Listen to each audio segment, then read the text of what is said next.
Welcome to my vlog.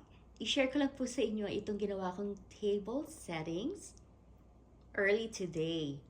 Kung mapapansin po ninyo, ang tablecloth na ginamit ko po ay orange. Ang charger plate na ginamit ko ay orange din.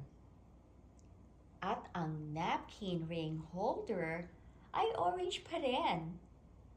At tignan naman ninyo, ang nilagay ko pong mga fresh flowers sa lamesa, orange and yellow.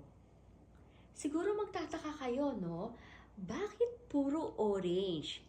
Kasi po, we are celebrating Thanksgiving tomorrow.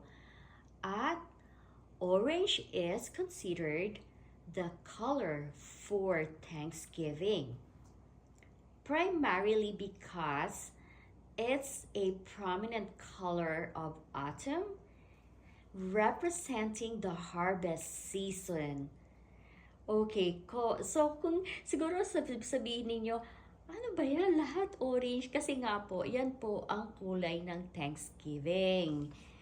It's considered as a harvest color, symbolizing the bounty of the fall harvest. So, ayan po, simpleng-simple lang na table settings. Pero syempre, katulad ng sinasabi ko, simple, malinis, at napaka-class niyang tignan, di ho ba? At ang ginamit ko pong chinaware ay silver. At syempre, hindi mawawala ang ating wine glass dahil, ayan po, ay parte na po yan ng gatherings namin na pagka meron po kaming gatherings, hindi mawawala ang red wine.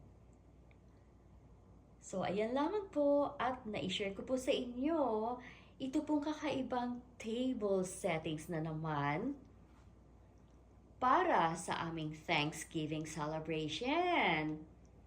Well, sana po ay nagustuhan ninyo ang maigsing video na to about my table settings. So hanggang sa muli, marami pong salamat sa inyong panonood. And don't forget to subscribe to my YouTube channel. At bukas po, araw ng Thanksgiving, I will share with you guys ang mga gagawin po namin, bonding with friends.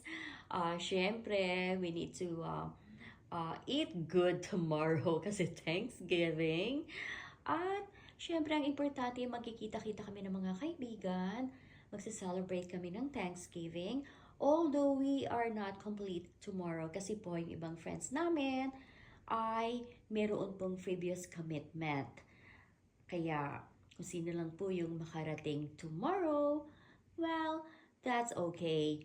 At least makakapag-celebrate po kami ng Thanksgiving with friends and family. So marami pong salamat sa panonood. See you guys later. Bye!